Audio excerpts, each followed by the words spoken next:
मेरे प्यारे देशवासियों, नमस्कार। कोरोना की दूसरी वेव और दूसरी वेव से हम भारतवासियों की लड़ाई जारी है।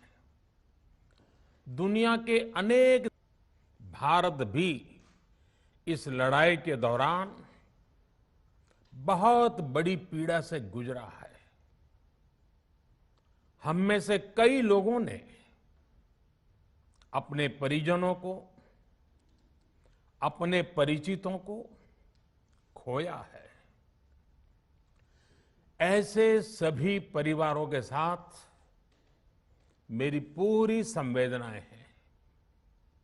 साथियों, बीते 100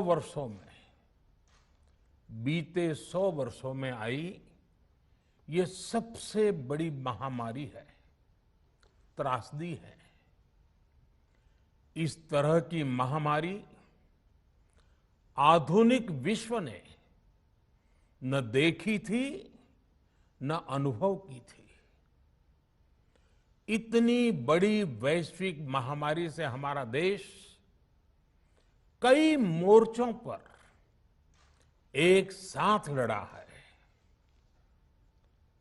कोविड अस्पताल बनाने से लेकर आईसीयू बेड्स की संख्या बढ़ानी हो, भारत में वेंटिलेटर बनाने से लेकर टेस्टिंग लैब्स का एक बहुत बड़ा नेटवर्क तैयार करना हो, कोविड से लड़ने के लिए बीते 1.25 साल में ही देश में एक नया हेल्थ इंफ्रास्ट्रक्चर तैयार किया गया है।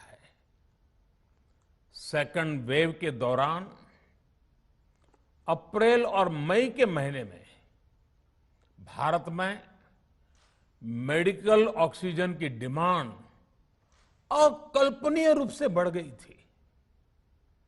भारत के इतिहास में कभी भी इतनी मात्रा में मेडिकल ऑक्सीजन की जरूरत कभी भी महसूस नहीं की गई। इस जरूरत को पूरा करने के लिए युद्ध स्तर पर काम किया गया। सरकार के सभी तंत्र लगे। ऑक्सीजन रेल चलाई गई, एयरफोर्स के विमानों को लगाया गया, नौसेना को लगाया गया। बहुत ही कम समय में लिक्विड मेडिकल ऑक्सीजन के प्रोडक्शन में 10 गुना से ज्यादा बढ़ाया गया। दुनिया के हर कोने से, जहां कहीं से भी जो कुछ भी उपलब्ध हो सकता था, उसको प्राप्त करने का भरसक प्रयास किया गया, लाया गया। इसी तरह जरूरी दवाओं के प्रोडक्शन को कई गुना बढ़ाया गया। विदेशों में जहां भी दवाइयां उपलब्ध हो, वहां से उन्हें लाने में कोई कोर कसर बाकी नहीं छोड़ी गई। साथियों, कोरोना जैसे अदृश्य और रूप बदलने वाले दुश्मन के खिलाफ लड़ाई में सबसे प्रभावी हथियार कोविड प्रोटोकॉल है। मास्क, 2 गज की दूरी और बाकी सारी सावधानियां, उसका पालन ही है। इस लड़ाई में वैक्सीन हमारे लिए सुरक्षा कवच की तरह है। आज पूरे विश्व में वैक्सीन के लिए जो मांग है, उसकी तुलना में उत्पादन करने वाले देश और वैक्सीन बनाने वाली कंपनियां बहुत कम है, इन्हीं गिनी हैं। कल्पना करिए कि अभी हमारे पास भारत में बनी वैक्सीन नहीं होती तो आज भारत जैसे विशाल देश में क्या होता। आप पिछले 50-60 साल का इतिहास देखेंगे तो पता चलेगा कि भारत को विदेशों से वैक्सीन प्राप्त करने में दशकों लग जाते थे। विदेशों में वैक्सीन का काम पूरा हो जाता था, तब भी हमारे देश में वैक्सीनेशन का काम शुरू भी नहीं हो पाता था। पोलियो की वैक्सीन हो, स्मॉल पॉक्स, जहां गांव में हम उसको चेचक कहते हैं, चेचक की वैक्सीन हो, हेपेटाइटिस बी की वैक्सीन हो, इनके लिए देशवासियों ने दशकों तक इंतजार किया था। जब 2014 में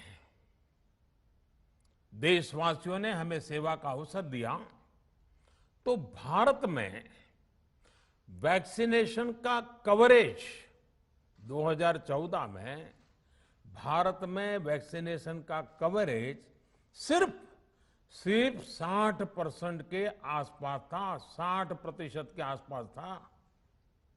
और हमारी दृष्टि में ये बहुत चिंता की बात थी।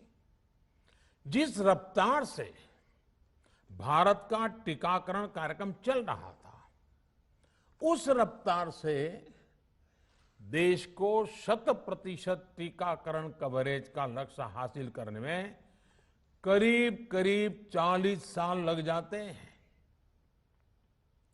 हमने इस समस्या के समाधान के लिए मिशन इंद्रधनुष को लॉन्च किया। हमने तय किया कि मिशन इंद्रधनुष के माध्यम से युद्ध स्तर पर वैक्सीनेशन किया जाएगा और देश में जिसको भी वैक्सीनेशन की जरूरत है उसे वैक्सीन देने का प्रयास होगा। हमने मिशन मोड में काम किया और सिर्फ 5-6 साल में ही वैक्सीनेशन कवरेज 60% से बढ़कर 90% से भी ज्यादा हो गई।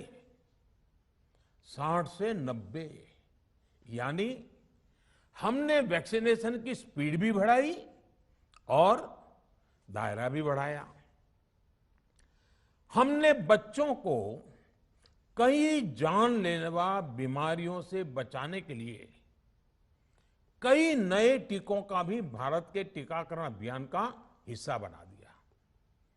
हमने इसलिए किया क्योंकि हमें हमारे देश के बच्चों की चिंता थी, गरीब की चिंता थी, गरीब के उन बच्चों की चिंता थी जिन्हें कभी टीका लग ही नहीं पाता था।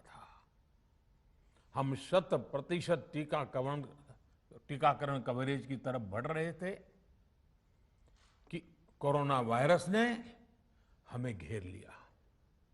देश ही नहीं, दुनिया के सामने फिर पुरानी आशंकाएं घिरने लगी कि अब भारत कैसे इतनी बड़ी आबादी को बचा पाएगा।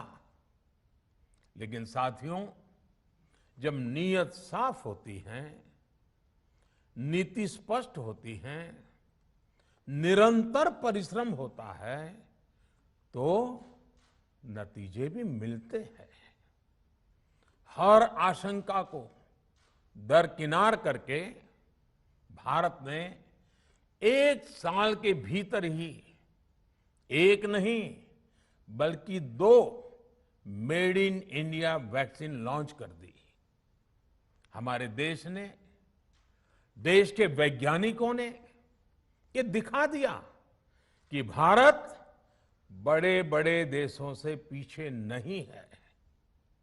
आज जब मैं आपसे बात कर रहा हूं तो देश में 23 करोड़ से ज्यादा वैक्सीन की डोज दी जा चुकी है। 23 करोड़। साथियों, हमारे यहां कहा जाता है, विश्वासेन सिद्धिः, विश्वासेन सिद्धिः, अर्थात हमारे प्रयासों में हमें सफलता तब मिलती है जब हमें स्वयं पर विश्वास होता है। हमें पूरा विश्वास था कि हमारे वैज्ञानिक बहुत ही कम समय में वैक्सीन बनाने में सफलता हासिल कर लेंगे। इसी विश्वास के चलते जब हमारे वैज्ञानिक अपना रिसर्च वर्क कर ही रहे थे, तभी हमने लॉजिस्टिक्स और दूसरी तैयारियां शुरू कर दी थी। आप सब भली भांति जानते हैं कि पिछले साल यानी 1 साल पहले, पिछले साल अप्रैल में जब कोरोना के कुछ ही हजार केस थे, उसी समय वैक्सीन टास्क फोर्स का गठन कर दिया गया था। भारत के लिए वैक्सीन बनाने वाली कंपनियों को सरकार ने हर तरह से सपोर्ट किया। वैक्सीन निर्माताओं को क्लिनिकल ट्रायल में मदद की गई, रिसर्च और डेवलपमेंट के लिए जरूरी फंड दिया गया। हर स्तर पर सरकार उनके साथ कंधे से कंधा मिलाकर चली। आत्मनिर्भर भारत पैकेज के तहत मिशन कोविड सुरक्षा के माध्यम से भी उन्हें हजारों करोड़ रुपए उपलब्ध कराए गए। पिछले काफी समय से देश लगातार जो प्रयास और परिश्रम कर रहा है, उससे आने वाले दिनों में वैक्सीन की सप्लाई और भी ज्यादा बढ़ने वाली है। आज देश में 7 कंपनियां विभिन्न प्रकार की वैक्सीन का प्रोडक्शन कर रही है। 3 और वैक्सीन का ट्रायल भी एडवांस स्टेज पे चल रहा है। वैक्सीन की उपलब्धता बढ़ाने के लिए दूसरे देशों की कंपनियों से भी वैक्सीन खरीदने की प्रक्रिया को तेज किया गया है। इधर हाल के दिनों में कुछ एक्सपर्ट्स द्वारा हमारे बच्चों को लेकर भी चिंता जताई गई है। इस दिशा में भी 2 वैक्सीन का ट्रायल तेजी से चल रहा है। इसके अलावा अभी देश में एक नेजल वैक्सीन पर भी रिसर्च जारी है। इसे सिरिंज से न देकर नाक में स्प्रे किया जाएगा। देश को अगर निकट भविष्य में इस वैक्सीन पर सफलता मिलती है, तो इससे भारत के वैक्सीन अभियान में और ज्यादा तेजी आएगी। साथियों, इतने कम समय में वैक्सीन बनाना अपने आप में पूरी मानवता के लिए बहुत बड़ी उपलब्धि है, लेकिन इसकी अपनी सीमाएं भी हैं। वैक्सीन बनने के बाद भी दुनिया के बहुत कम देशों में वैक्सीनेशन प्रारंभ हुआ और ज्यादातर समृद्ध देशों में ही शुरू हुआ। WHO ने वैक्सीनेशन को लेकर गाइडलाइंस दी। वैज्ञानिकों ने वैक्सीनेशन की रूपरेखा रखी और भारत ने भी जो अन्य देशों की बेस्ट प्रैक्टिसेस थी, विश्व स्वास्थ्य संगठन WHO के मानक थे, उसी आधार पर चरणबद्ध तरीके से वैक्सीनेशन करना तय किया। केंद्र सरकार ने मुख्यमंत्रियों के साथ हुई अनेकों बैठकों से जो सुझाव मिले, संसद के विभिन्न दलों के साथियों द्वारा जो सुझाव मिले, उसका भी पूरा ध्यान रखा। इसके बाद ही ये तय हुआ कि जिन्हें कोरोना से ज्यादा खतरा है, उन्हें प्राथमिकता दी जाएगी। इसलिए ही हेल्थ वर्कर्स, फ्रंटलाइन वर्कर्स, 60 वर्ष की आयु से ज्यादा के नागरिक, बीमारियों से ग्रसित 45 वर्ष से ज्यादा आयु के नागरिक, इन सभी को वैक्सीन पहले लगनी शुरू हुई है। आप कल्पना कर सकते हैं कि अगर कोरोना की दूसरी वेव से पहले हमारे फ्रंटलाइन वर्कर्स को वैक्सीन नहीं लगी होती तो क्या होता? सोचिए, हमारे डॉक्टर्स, नर्सिंग स्टाफ को वैक्सीन ना लगी तो क्या होता? अस्पतालों में सफाई करने वाले हमारे भाई बहनों को, एम्बुलेंस के हमारे ड्राइवर्स भाई बहनों को वैक्सीन ना लगी होती तो क्या होता? ज्यादा से ज्यादा हेल्थ वर्कर्स को वैक्सीनेशन होने की वजह से ही वो निश्चिंत होकर दूसरों की सेवा में लग पाए, लाखों देशवासियों का जीवन बचा पाए। लेकिन देश में कम होते कोरोना के मामलों के बीच केंद्र सरकार के सामने अलग अलग सुझाव भी आने लगे, भिन्न भिन्न मांगे होने लगी, पूछा जाने लगा, सब कुछ भारत सरकार ही क्यों तय कर रही है? राज्य सरकारों को छूट क्यों नहीं दी जा रही है? राज्य सरकारों को लॉकडाउन की छूट क्यों नहीं मिल रही है? One size does not fit all जैसी बातें भी कही गई। दलील ये दी गई कि संविधान में चूंकि हेल्थ, आरोग्य प्रमुख रूप से राज्य का विषय है, इसलिए अच्छा है कि सब राज्य ही करें। इसलिए इस दिशा में एक शुरुआत की गई। भारत सरकार ने एक बृहद गाइडलाइन बनाकर राज्यों को दी ताकि राज्य अपनी आवश्यकता और सुविधा के अनुसार काम कर सके। स्थानीय स्तर पर कोरोना कर्फ्यू लगाना हो, माइक्रो कंटेनमेंट जोन बनाना हो, इलाज से जुड़ी व्यवस्थाएं हो, भारत सरकार ने राज्यों की इन मांगों को स्वीकार किया।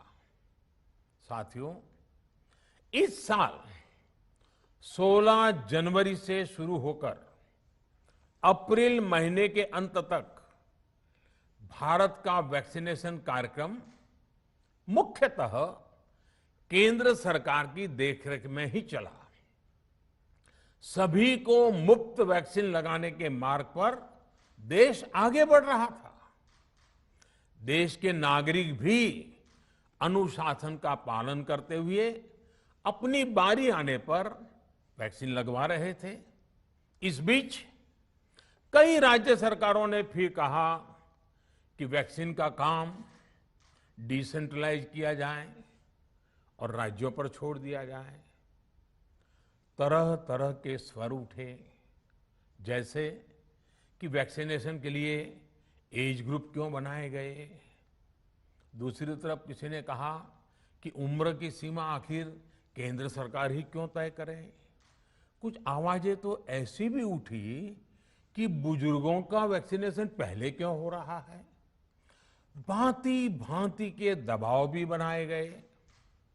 देश के मीडिया के एक वर्ग ने इसे कैंपेन के रूप में भी चलाया।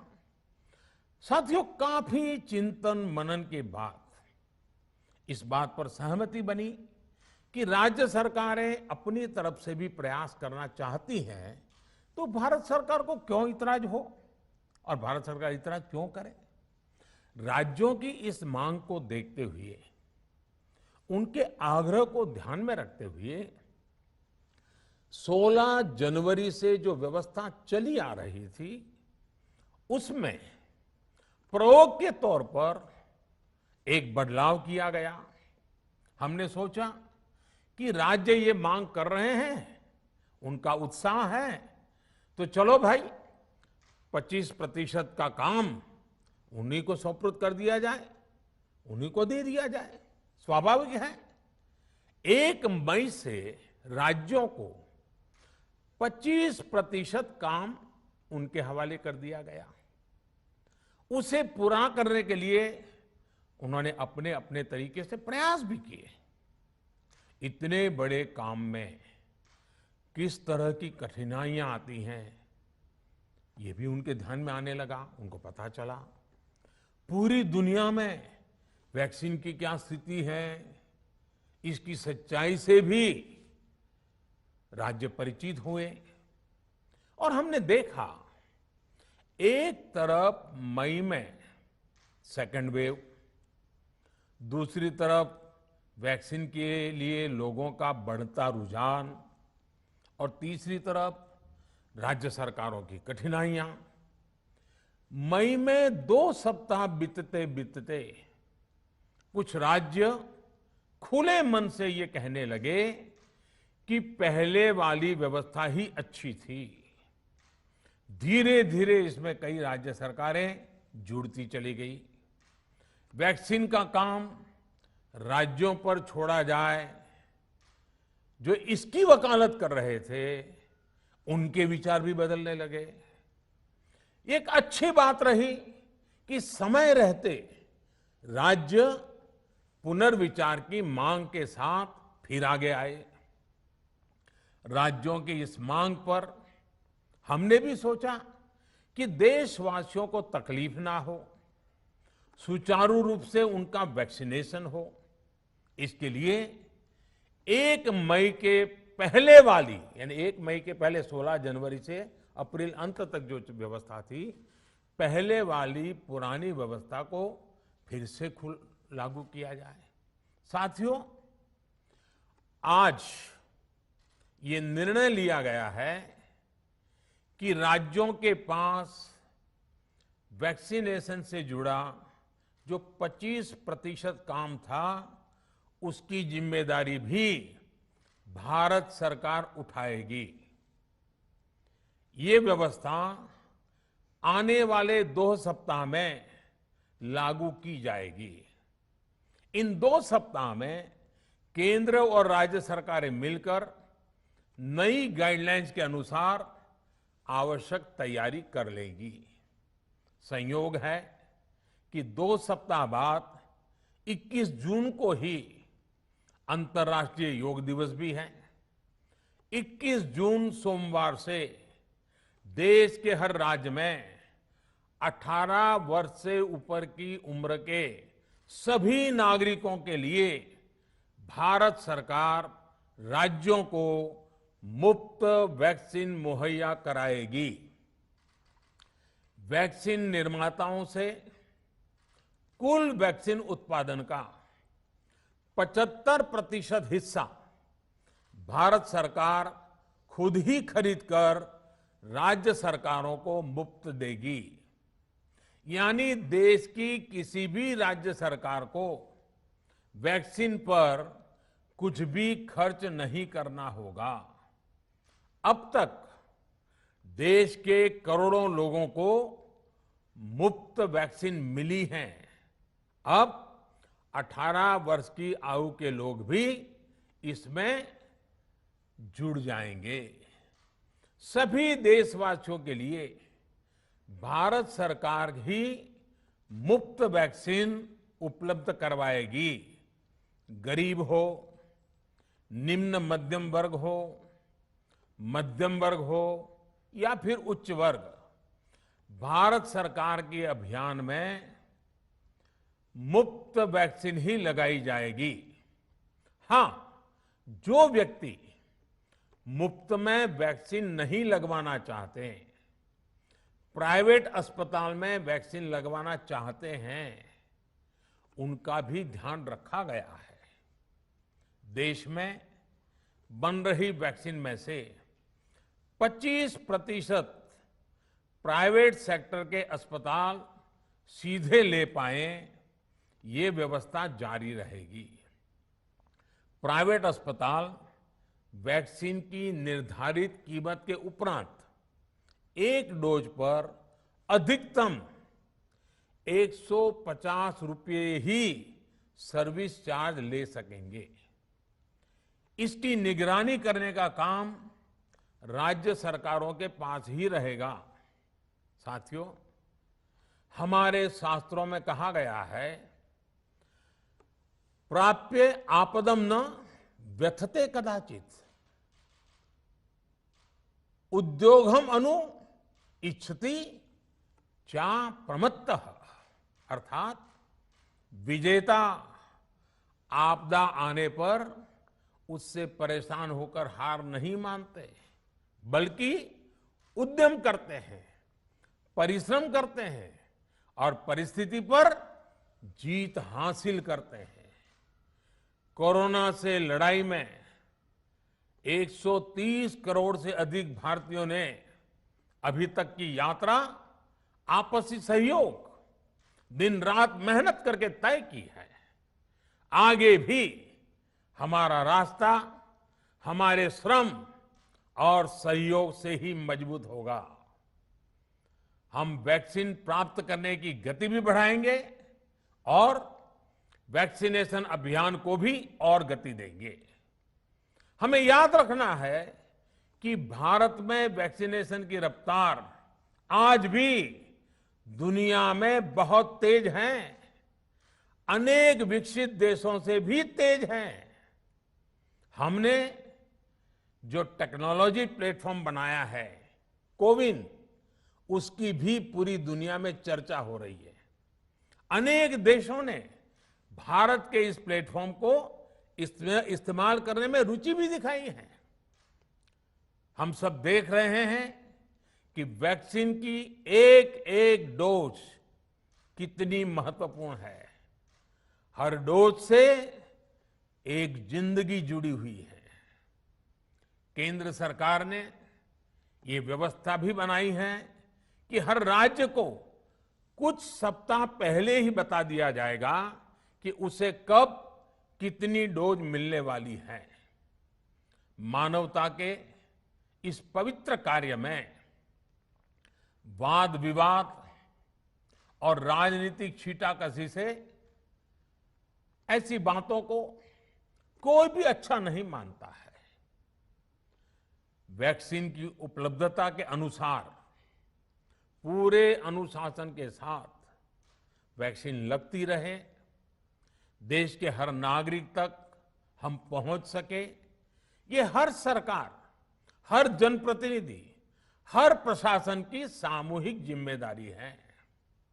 प्रिय देशवासियों, टीकाकरण के अलावा आज एक और बड़े फैसले में, उस फैसले से मैं आपको अवगत कराना चाहता हूं। पिछले वर्ष जब कोरोना के कारण लॉकडाउन लगाना पड़ा था, तो प्रधानमंत्री गरीब कल्याण अन्न योजना के तहत 8 महीने तक 80 करोड़ से अधिक देशवासियों को मुफ्त राशन की व्यवस्था हमारे देश ने की थी। इस वर्ष भी दूसरी वेव के कारण मई और जून के लिए भी इस योजना का विस्तार किया गया था। आज सरकार ने फैसला लिया है कि प्रधानमंत्री गरीब कल्याण अन्न योजना को अब दीपावली तक आगे बढ़ाया जाएगा। महामारी के इस समय में सरकार गरीब की हर जरूरत के साथ उसका साथी बनकर खड़ी है। यानी नवंबर तक 80 करोड़ से अधिक देशवासियों को हर महीने तय मात्रा में मुफ्त अनाज उपलब्ध होगा। इस प्रयास का मकसद यही है कि मेरे किसी भी गरीब भाई बहन को, उसके परिवार को भूखा सोना ना पड़े। साथियों, देश में हो रहे इन प्रयासों के बीच कई क्षेत्रों से वैक्सीन को लेकर भ्रम और अफवाहों की जानकारी चिंता बढ़ाती है। ये चिंता भी मैं आपके सामने व्यक्त करना चाहता हूं। जब से भारत में वैक्सीन पर काम शुरू हुआ, तभी से कुछ लोगों द्वारा ऐसी बातें कही गई जिससे आम लोगों के मन में शंका पैदा हो। कोशिश ये भी हुई कि भारत के वैक्सीन निर्माताओं का हौसला पस्त पड़ जाए और उनके सामने अनेक प्रकार की बाधाएं आए। जब भारत की वैक्सीन आई तो अनेक माध्यमों से शंका आशंका को और बढ़ाया गया। वैक्सीन न लगवाने के लिए भांति भांति के तर्क प्रचारित किए गए। इन्हें भी देश देख रहा है। जो लोग